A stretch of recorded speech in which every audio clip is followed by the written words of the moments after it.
Good evening, everyone. I would like to thank all the organizers of tonight's event. What an awesome night. Richmond's first Ignite, a chance to just hear from so many different people. And I just loved how all the different Ignite chats are different. And that's what makes this so unique and so special in my mind.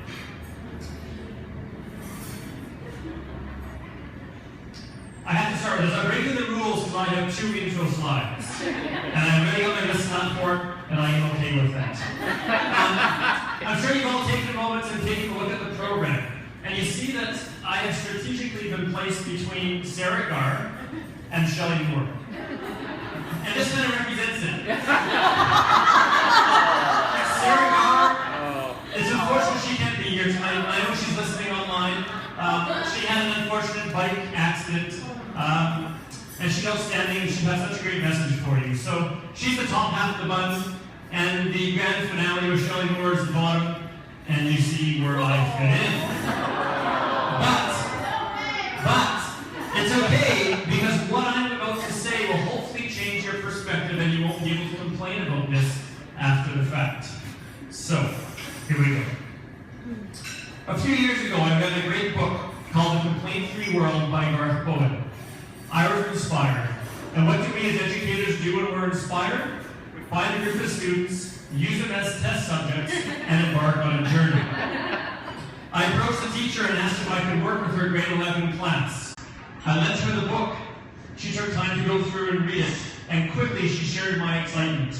And it took no time before I had permission to go in and work with her class. We started the class by talking about how frequently we complain. The book says an average person complains 15 to 30 times a day. When I talked to 16 to 18-year-old students, they all thought it was going to be more than that. I shared a quote from Charles Swindoll. Life is 10% what happens to you, and 90% how you react to it. We spoke about how we cannot always control what happens to us, but at all times, we have control over how we respond. It has also been said, if you don't like something, change it. If you can't change it, change your attitude. Don't complain. And this became our challenge.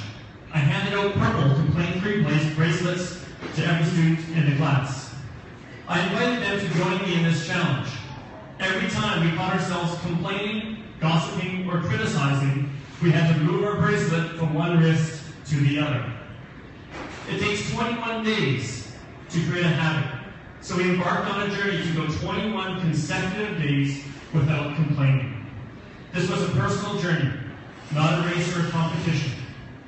We knew it would not be an easy task, but every student accepted a bracelet. Now I know what you're thinking.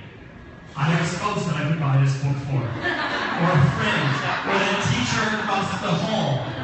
Isn't it ironic how quickly we think about everyone else that needs to hear this message? By becoming conscious of our words, we can change our thoughts, which will in turn change our lives.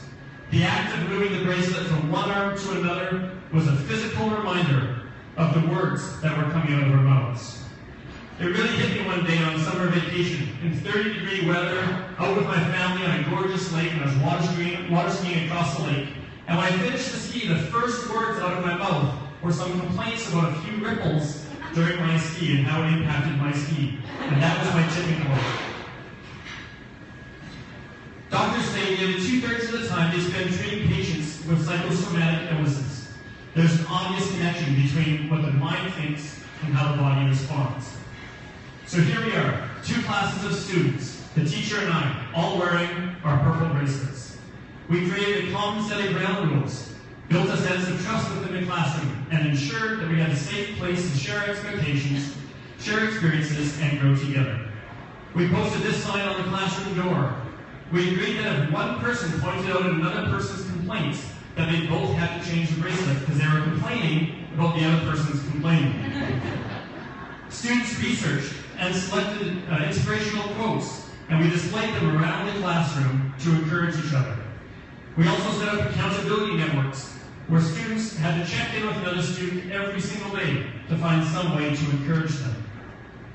We started to change the way that we looked at the world, and we changed the words that we used. Instead of problems, we had opportunities.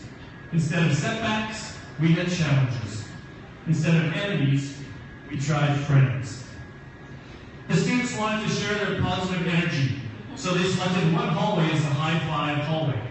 The students lined the hallway between classes every lunch and break, and they gave high fives to all the students who walked down the hallway. What they quickly noticed was that every student who walked down that hallway giving them high fives had a smile on their face. As you can imagine, once students no longer could complain, there was this void of information. It was quiet. So we talked about what are we going to fill out it?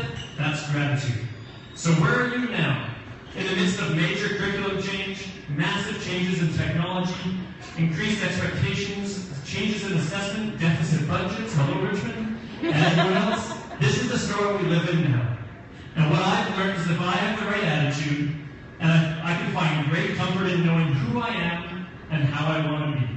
And this, my friends, brings me great calmness and allows me to find peace in the eye of the storm. Our minds are like steering wheels. They take us any direction that we point them. Are you ready for a new direction? I have extra purple bracelets.